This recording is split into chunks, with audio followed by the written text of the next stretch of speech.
한국은 포와 화력에 미친 나라이다. 그래서 괜히 한국의 국방부를 포방부라고 하는 것이 아니다. 림팩 훈련에 참가하면 한국 해군은 함포 명중률이 100%에 가깝고 K3 전차에서는 전열 화학포와 레이저포를 장착할 것이라고 해서 적의 전차와 드론을 격파할 수 있다. 극동의 강대국에 둘러싸인 자그마한 나라가 생존을 위해 발전시킨 방산이 세계 명품을 만들어내니 정말 작은 거인 대한민국이 자랑스럽습니다. 한국의 육상 장비는 US 또는 도이체와 경쟁이 가능하다고 하네요.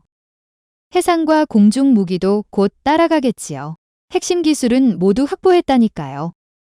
다만 게스터빈 엔진만 남았는데 한화에어로스페이스는 자신감을 보입니다. 한국 너무 잘 나가면 질투의화신 바이든 열받을 텐데 아무튼 화이팅 코리아. 무슨 이유로 네티즌들이 그렇게 반응하고 댓글을 달았을까요? 한번 같이 봅시다. 현재 미국 정부는 최근 자국에서 벌어진 광경을 목도하고 그야말로 당혹감과 충격을 감추지 못하고 있습니다. 바로 미국 정부가 자국의 위상을 뽐내기 위해 야심차게 개최한 방산 전시회에서 정작 미국 기업들은 뒷전으로 밀려나고 한국 기업들만 주목받는 광경이 눈앞에 펼쳐졌기 때문입니다. 이와 관련해 미국의 대표적인 방산 매체로 잘 알려진 디펜스 뉴스는 최근 미국에서 세계 최대 규모로 진행된 방위산업 박람회에서 오늘날 한국산 방산 무기의 인기가 하늘을 찌를 기세라며 매우 큰 부러움을 나타냈습니다. 먼저 이 매체는 한국의 방위산업 수출액이 해가 갈수록 사상 최고치 갈아치우고 있다고 극찬했습니다.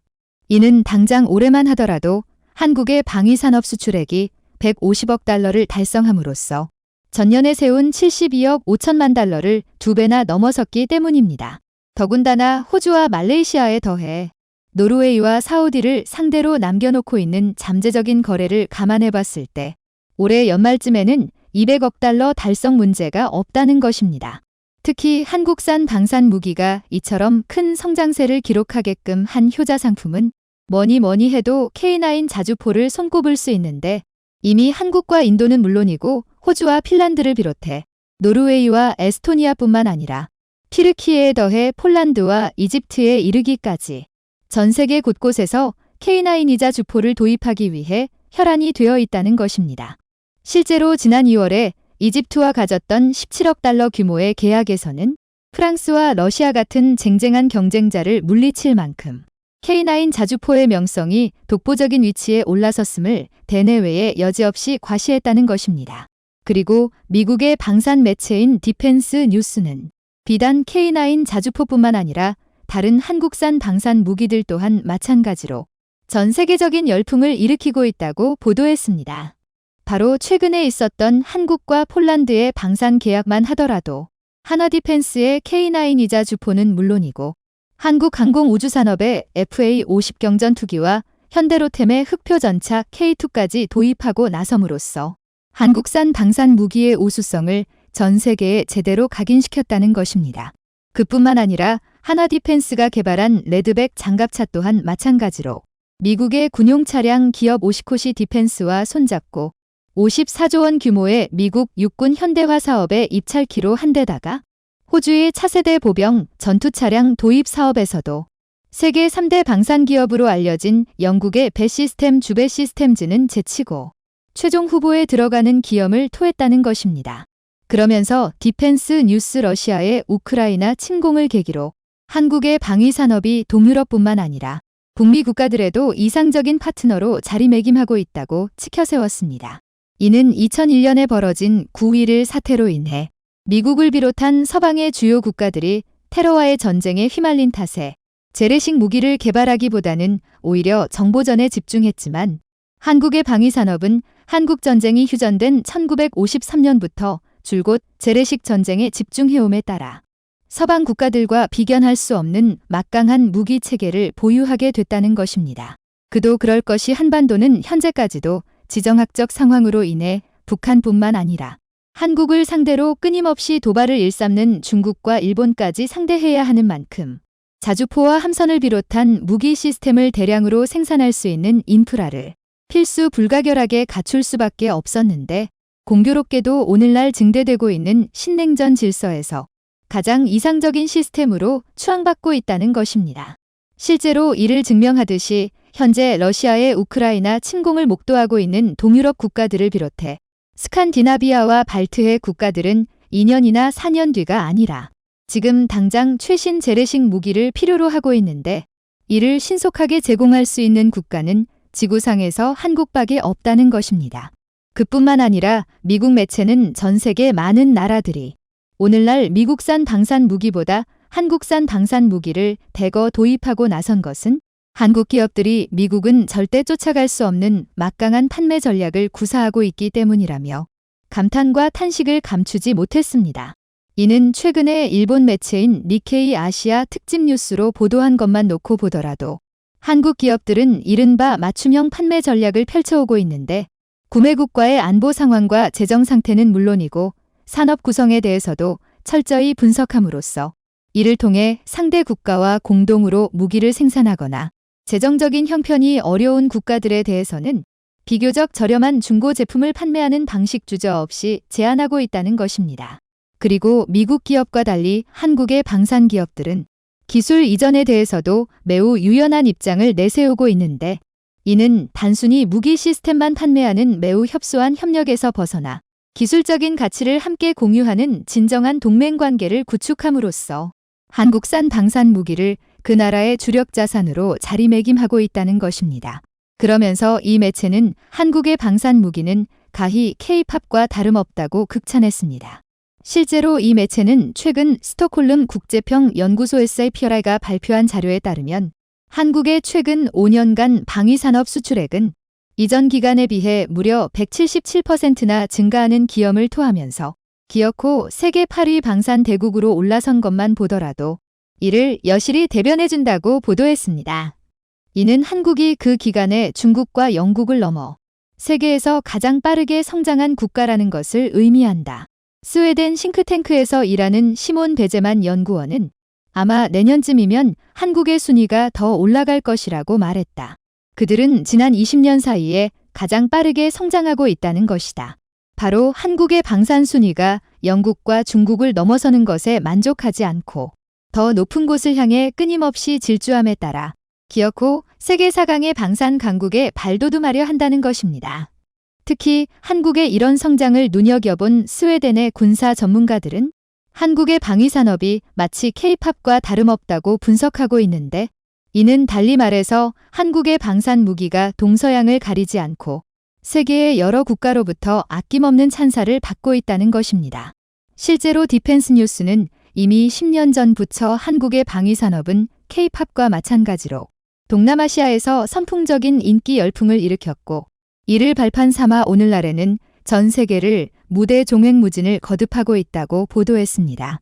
이는 한국의 방위산업이 필리핀과 태국을 비롯해 말레이시아에 이르기까지 동남아시아의 전통적인 고객을 넘어 이제는 호주와 아랍에미리트는 기본이고 심지어 영국과 북유럽에서도 엄청난 영향력을 과시하고 있다는 것입니다.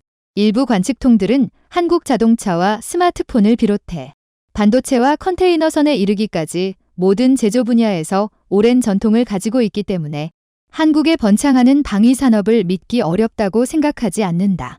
금융기관에서 일하는 바이런 칼럼 상무, 그들이 수출하는 것은 K-팝뿐만이 아니라고 말했다.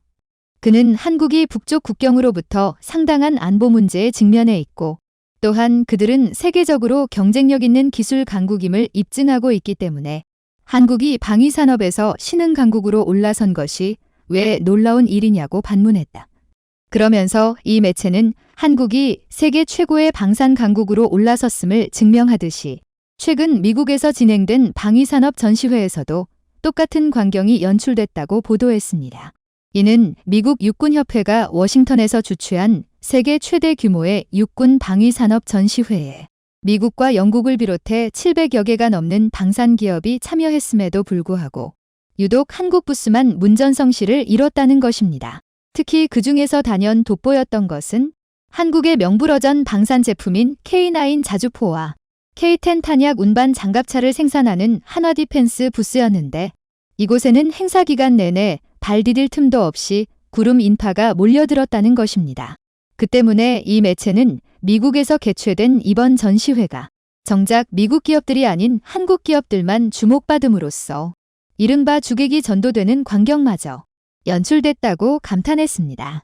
하지만 이 매체는 한국 기업들의 이런 세계적인 위상이 결과적으로 미국의 군수산업에 큰 타격을 입힐지도 모른다고 생각하겠지만 꼭 그렇지만은 않다고 보도했습니다. 바로 미국 정부가 러시아와 중국의 패권에 맞서 동맹국들의 안보 역량을 강화하기 위해 부단한 노력을 펼치고 있음에도 불구하고 미국의 방위산업은 세계 각국의 방위 수요를 전혀 따라가지 못하고 있는데 유독 한국 기업들만큼은 이를 성공적으로 구현하고 있기 때문에 미국 정부로서는 한국 기업들이 천군만마와 다름없다는 것입니다. 그러면서 미국의 방산 매체인 디펜스 뉴스는 끝맺은 말로 다음과 같은 의미심장한 메시지를 남겼습니다. 미국의 연구센터에서 외교 정책 국방 프로그램을 연구하고 있는 피터 리는 미국의 방위산업기지가 가까운 미래의 모든 방산 요구를 기적적으로 수용할 수 있는 수준으로 확대되지 않는 한 한국의 급성장은 미국이 환영해야 할 일이라고 말했다. 결국 미국 매체의 이러한 보도는 우리의 주권과 우리의 영토는 우리 스스로 지키겠다는 일념 아래 끊임없이 자주국방에 매진해왔던 우리의 저력이 마침내 세계 초강대국이라고 일컬어지는 미국의 위상마저 넘보고 있음을 10월 4일 호주 매체 ABC 뉴스에 따르면 한국 한화디펜스의 레드백이 제안된 호주 차기 장갑차 도입 사업 IFV 프로젝트에 대한 결정이 기존 9월에서 내년 3월 국방 전략 검토가 완료될 때까지 발표가 나지 않을 가능성이 있다고 보도하였습니다.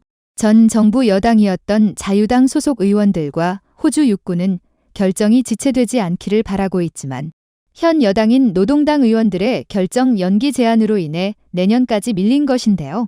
군사 전문가들에 따르면 당초 한화디펜스의 레드백이 시험 성능 테스트에서 예상 못한 높은 평가를 받으며 수주가 유력했지만 독일 라인 메달 디펜스에서 인적자원 네트워크를 활용해 로비 활동 폭을 넓혀가고 있는 것이 연기가 된 이유 중 하나고 하였습니다.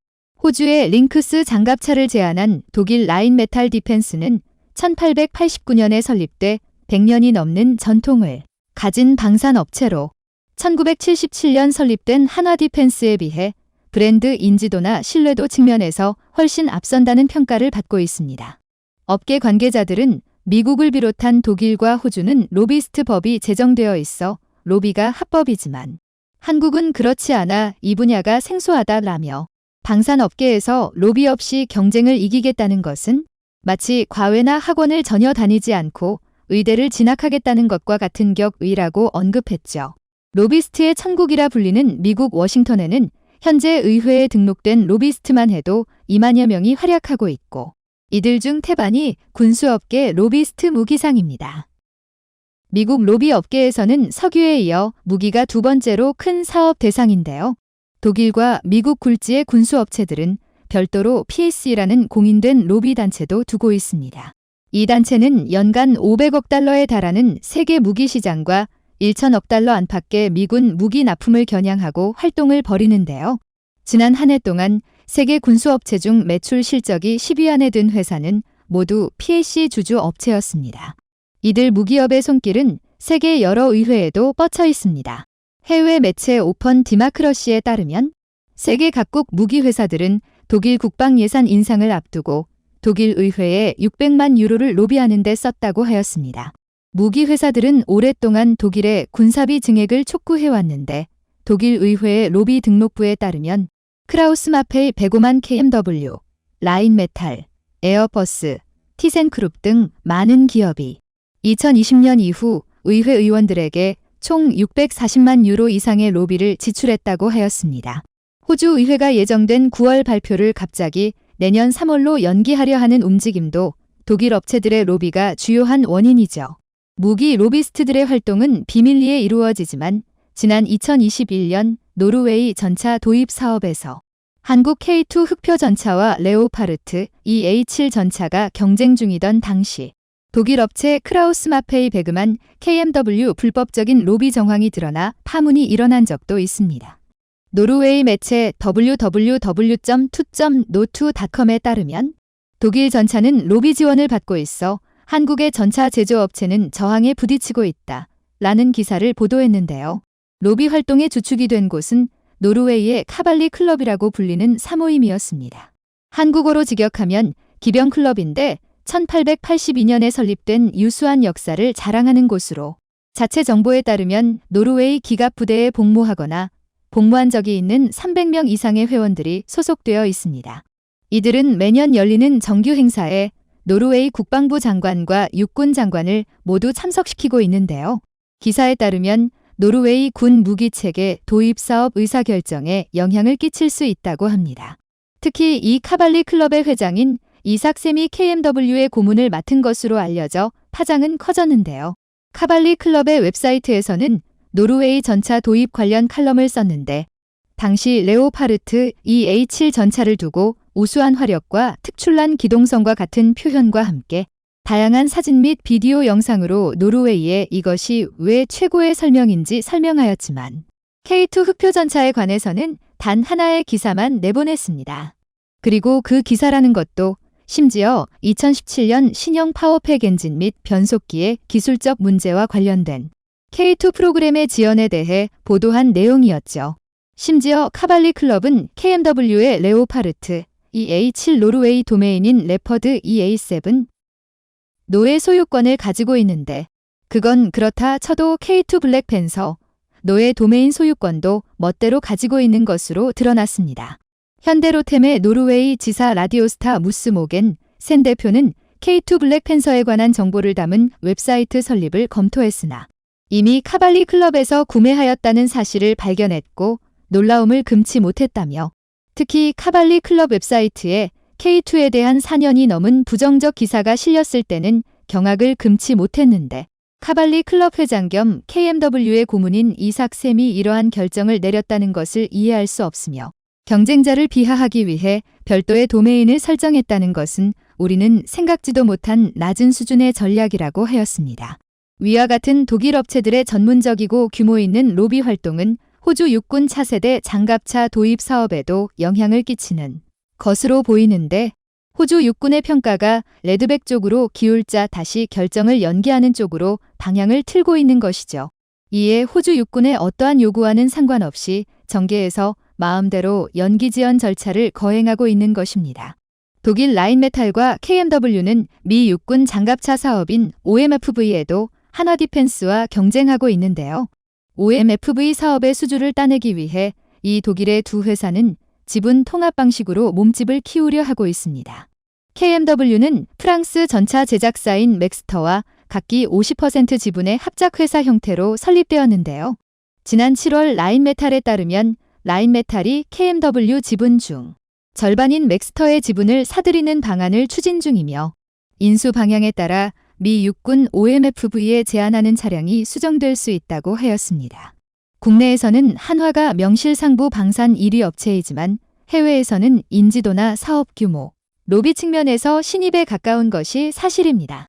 성능과 가격에서 우수한 경쟁력을 가지고 있음에도 불구하고 로비나 인지도에서 밀려 수주에 실패하는 경우도 있는데요.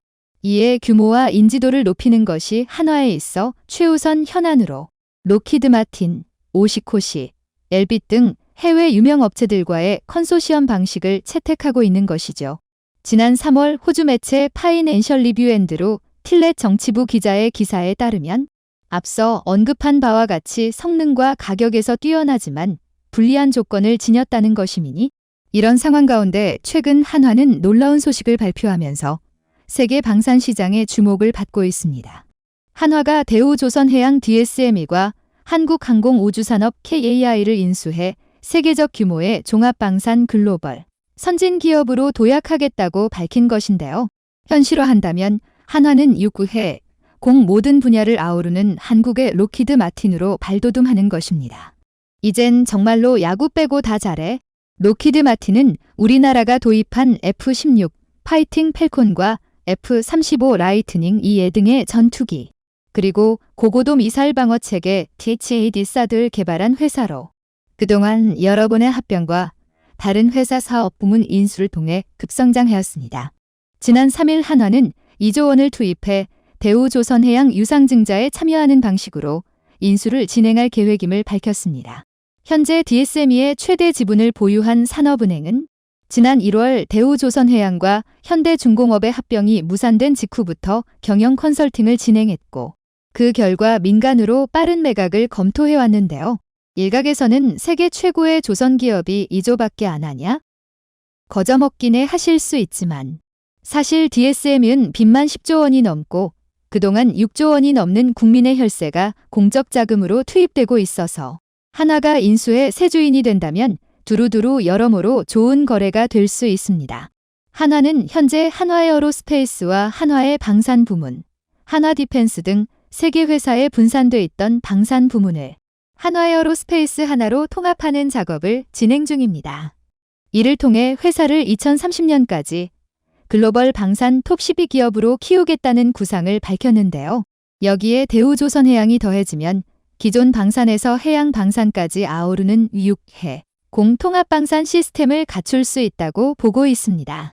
한화의 방산 부문에는 잠수함, 전투함, 보조함 등 군용 선박이 빠져 있었는데 국내 1위 함정 건조 업체인 대우조선해양을 인수할 경우 이 부문을 단숨에 보완할 수 있기 때문입니다.